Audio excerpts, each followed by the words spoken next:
Union public service commission के द्वारा organise किया हुआ ये एग्ज़ाम IAS क्रैक करना हर किसी का ख्वाब होता है, लेकिन इस ख्वाब को पूरा करने के लिए बनानी पड़ती है स्ट्रैटेजी।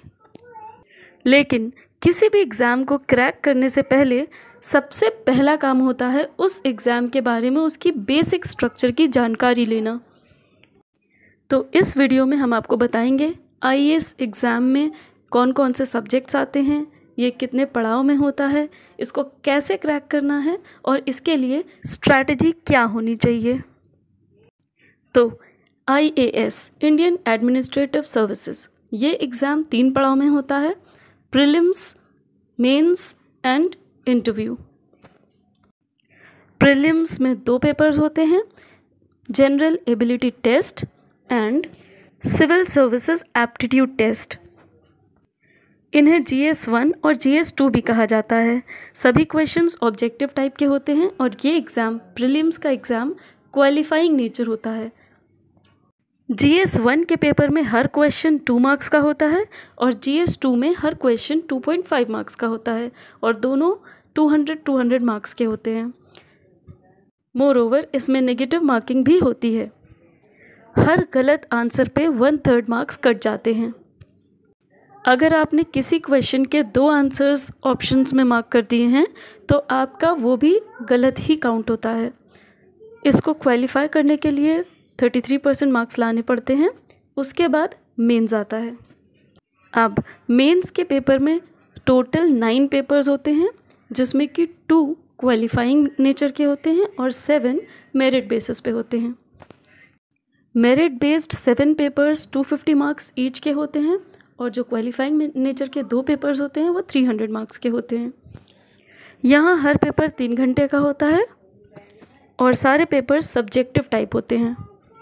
क्वालिफाइंग पेपर्स में पेपर A और पेपर B होता है। पेपर A में भारत के संविधान के 8th शेड्यूल में जो भी लैंग्वेजेस हैं उनमें से कोई एक लैंग्वेज सिलेक्ट करनी होती है और पेपर B में इंग्लिश। अब मेरिट बनती है आपके मेंस एग्ज़ाम में जो 7 पेपर्स होते हैं उन पे प्लस पर्सनालिटी टेस्ट के बेसिस पे। तो वो 7 पेपर्स कौन कौन से होते हैं आइए देखते हैं। पेपर 1 ऐसे राइटिंग, पेपर 2 GS1। GS1 में आता है Indian heritage and culture, history and geography of the world and society. अब आता है पेपर 3 GS पेपर 2।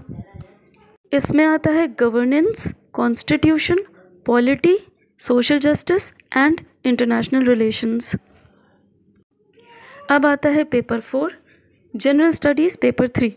इसमें आता है technology, economic development, biodiversity, environment, security and disaster management. Paper 5 general studies paper 4 ethics, integrity and aptitude. Paper 6 होता है optional subject का। Paper 7 भी ऑप्शनल सब्जेक्ट का होता है। ये सारे 7 पेपर्स 250 मार्क्स ईच होते हैं। पर्सनल इंटरव्यू होता है आपका 275 मार्क्स का। मेरिट बेसिस के जो 7 पेपर्स हैं 250 मार्क्स ईच, वो बन जाते हैं 1750 मार्क्स के प्लस पर्सनालिटी टेस्ट का 275 मार्क्स। टोटल बन गया 2025 मार्क्स। अगर आपको UPSC IAS क्रैक करना है तो स्ट्रैटेजी कुछ इस तरह से बनानी चाहिए कि 2025 मार्क्स में आपको अपना बेस्ट करना है। फर्स्ट ऑफ ऑल तैयारी प्री के बेसिस पे करने की जगह मेंस के ऊपर फोकस करना चाहिए। स्टार्टिंग से ही मेंस के पेपर को इतना डीपली पढ़ के तैयार करना चाहिए ताकि प्री में भी उसकी हेल्प आपको मिल सके, क्योंकि अगर आपने 1 साल पहले तैयारी स्टार्ट की भी है तो ये सारे सब्जेक्ट्स कवर करने में पूरा साल निकल जाता है। प्लस प्री के लिए आपको कम से कम 3 से 4 महीने सिर्फ प्री की तैयारी करनी पड़ेगी, तभी जाके उसको क्वालिफाई करेंगे। उसको क्वालिफाई करने के और उस एग्ज़ाम को एक्चुअली देने में और मेंस के लिए प्रिपरेशन करने में बहुत ज़्यादा टाइम नहीं होता। तो जो आपने मेंस की तैयारी पहले से कर रखी होगी सिर्फ उसका रिवीजन टाइम ही मिलता है आपको, जिसके लिए आप मेंस के पहले रिवाइज़ करके चले जाएं। और अब तक जो भी कुछ आपने पढ़ाई की होगी उन सारी पढ़ाई का बेनिफिट आपको मिलेगा पर्सनालिटी टेस्ट में, तभी आप कॉन्फिडेंटली सारे आंसर्स अच्छे से दे पाएंगे। आई होप आप लोगों को ये वीडियो अच्छी लगी होगी। प्रिपरेशन के लिए all the best. Please like and subscribe. Share with your friends to spread awareness.